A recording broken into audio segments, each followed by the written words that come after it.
Ituro ko sa inyo guys kung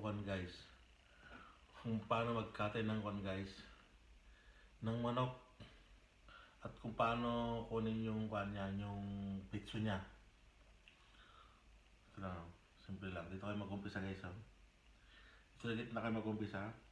Cut nyo na lang. Tapos, ibaba nyo yung balat niya. Dito lang guys. Ibaba nyo yung balat niya. Ganyan. Saka po natin kunin itong pitso niya guys.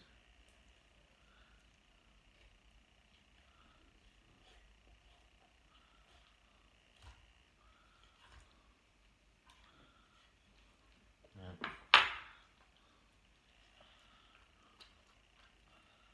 So guys, ito na yung pitso niya guys. Yung sa kabila. Kunin pa natin sa kabila.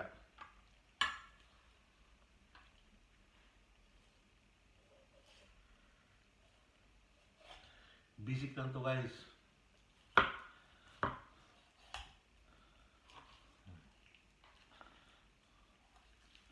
Ayan. Ito na yung pitso niya sa kabila guys. Pwede na itong pangsahog sa kahit ano, sa gulay o saan yung gusto mo. Ito isahog natin sa mamaya sa arroz caldoso guys. Gawa tayo ng arroz caldoso mamaya. Tapos ito, dito sa may parte ng legs na guys, dito mo slice ito. Ayan.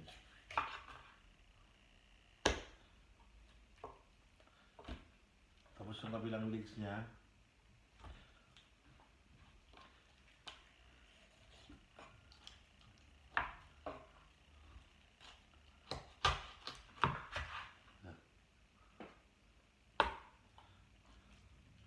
ito gawin natin guys, fried chicken.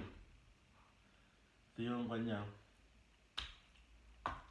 yung pakpak niya. Tapos ito, hatiin na natin ito muna.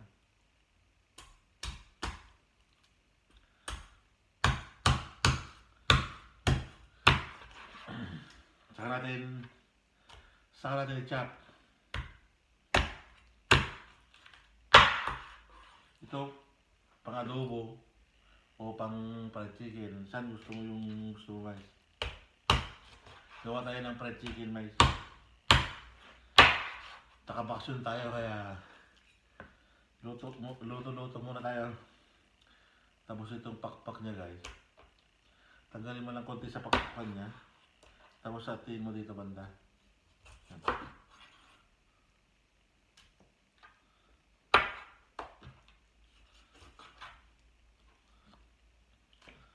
Tapos ito,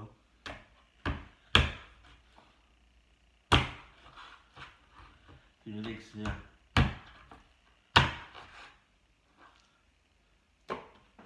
Yung legs, kita niya, i-chop natin ng 3 beses.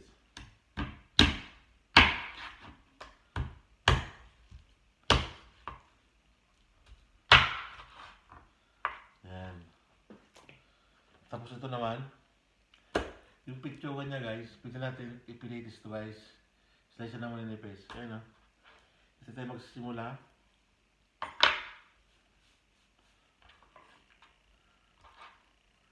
Saka natin slice na gano'n.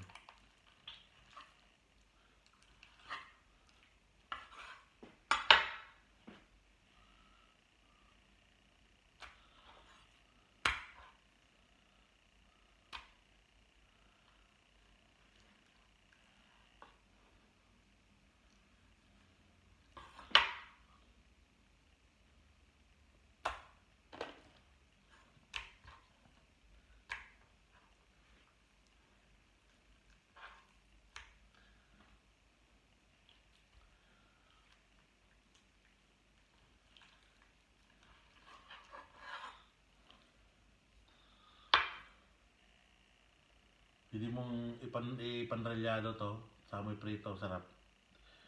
Milanesa dito Spanish parang